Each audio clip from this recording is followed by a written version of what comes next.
नामको एउटा जासुसहरूको जालो आउन खोजिरहेको छ। नाम कसैको देख्दैन मैले वक्तव्यमा। उनीहरूको वक्तव्यमा गजबको कुरा छ। उनको वक्तव्यमा के छ भन्छ भने यो सबै राजा ल्याउने षड्यन्त्र हो। अब यी अपराधीहरू, मैले भन्छु अपराधीहरू, यी जासुसहरूलाई सबै नेपालीले प्रश्न गर, लाटो नहौ नेपालीहरू, यिनलाई प्रश्न गर। यो अपराध जो देखियो यो 3-4 दिनभित्र, यहाँ ज्ञानेन्द्र शाहका मान्छेहरू कहाँ थिए, को थिए, पहिले त्यो जवाब दियो।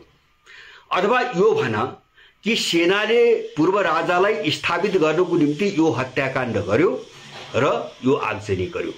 एउटा चीज यिनीहरू बोल्नै पर्छ। ज्ञानेन्द्र शाहलाई फर्काउने षड्यन्त्र हो भने त्यो कसको हो? सेनाको हो वा अर्को कुनै शक्ति छ? यसको जवाफ उनको मुखबाट अब माग्नुपर्छ। यो पाडे रकमी र काइते बोली बोलेर, काइते भाषा बोलेर साम्राज्यवादको एउटा चाहिँ निर्देशनमा यहाँ चाहिँ मान्छेलाई भ्रमित पार्न अब दिनु हुँदैन। कुनै पनि अपराधीहरू अब खेल्न दिनु हुँदैन।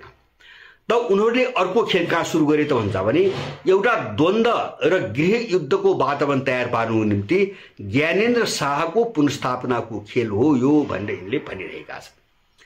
र सेनाले सबै सत्ता हातमा लिएर त्यो काम गर्न खोजिरहेको आरोप यिनले लगाएका छन्।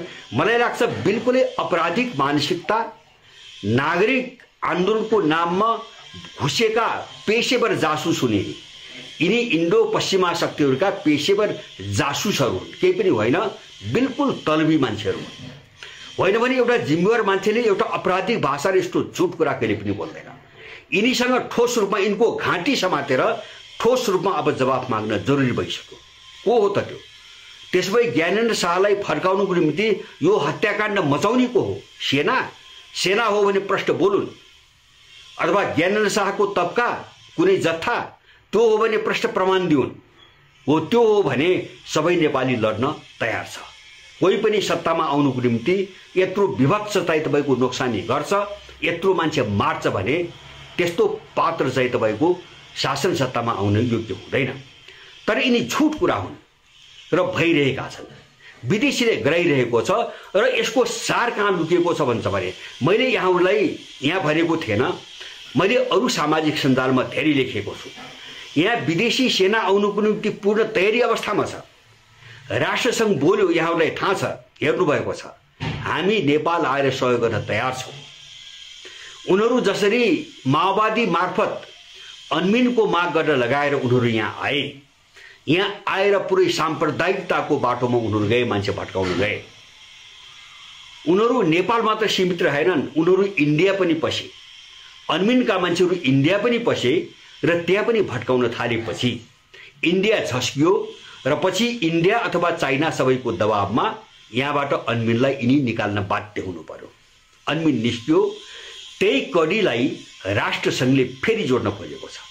हामी सहयोग गर्न आउँछौँ भन्नुको मतलब हो उसले पश्चिमा साम्राज्यवादका मान्छेहरू यहाँ तैनात गर्न खोजेको छ, कानुनी एउटा आवरणमा अथवा वैधानिकताको एउटा आवरणमा। एउटा खेल।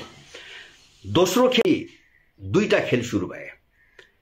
एकातिर प्रधानमन्त्री कसलाई बनाउने भनी प्रहसन सुरु भयो, त्यसको आयोजक पनि सेनालाई बनाइयो। सेनाले बुझोस् अब त्यो संस्था विघटनको चरणमा गइसकेको छ, हामी त चिन्ताले विषयवस्तु उठाउने हो, सेना बचोस् भन्ने चाहनाले विषयवस्तु उठाउने हो। सेनालाई आयोजक बनाइयो। प्रधानमन्त्री चयनको एउटा तमासा यहाँ सुरु गरियो, जबकि प्रधानमन्त्री उनीहरूले पहिले नै निर्धारित गरिसकेका छन्। यिनको संविधानलाई कानुनले नदिने गरी प्रधानमन्त्रीको चयनको प्रक्रिया सुरु भएको छ। अनजान युवा युवतीलाई भोटिङ गराइएको छ, मतदान हाल्न लगाइएको छ। सबै नौटङ्की मात्र यहाँ भइरहेको छ। अर्कोतिर जेन्जी भनेर जो पुस्ता नाम दिएका छन्, विदेशीहरूले जुन भाषामा नाम दिएका छन्, त्यो पुस्तालाई कमान्ड गर्ने गरी एनजिओ आइएनजिओका मान्छेहरू मुस्तैद रूपमा तैनात गरिएका थिए पहिलेदेखि। त्यो मात्र हेर्न घटनाक्रममा हामीले देख्यौँ त्यहाँ काङ्ग्रेसका सक्रिय कार्यकर्ताहरू छन्, राप्रपाका सक्रिय कार्यकर्ताहरू छन्, माओवादीका सक्रिय कार्यकर्ताहरू छन्। यिनी सबैले यसको प्रचार गर्दै आएका थिए। त्यहाँ निर्दोष र केपी ओलीले सामाजिक सञ्जालमा प्रतिबन्ध लगाएको स्वाभाविक एउटा प्रतिक्रिया दिन आएका निर्दोष र अबोध युवा युवती मात्रै थिएनन्, उनलाई तानिएको मात्रै हो। परिपञ्च कस्तो मिलाइयो कि यिनलाई भट्काउन सबै योजना बनाएपछि यिनलाई सडकमा तान्ने र त्यसपछि के गर्ने भन्ने सबै योजना बनाइसकेपछि केपी ओलीलाई सामाजिक सञ्जाल बन्द गर्न लगाइएको छ र त्यसको नाममा मान्छे सडकमा ल्याइएको छ। र अर्को घटनातिर पनि यहाँहरूको ध्यान जाओस्, जसरी तिनी कलिला युवा युवतीको हत्या गर्यो, हत्याको प्रकृति हेर्नुहोस्, बिल्कुल योजनामा चाहिँ मारिएको छ। जस्तो दरबार हत्याकाण्ड भयो ठिक त्यही प्रकृतिको घटना भएको छ। एउटै व्यक्तिले थमाथम अस्पतालभित्र अथवा चाहिँ बाहिर ताकी टाउकोमा गोली हानेर मारेको छ, जसले केही पनि गरेको छैन। यो सबै चिज हेर्दाखेरि यहाँभित्रको डरलाग्दो खेल जसले पनि बुझ्न सक्छ।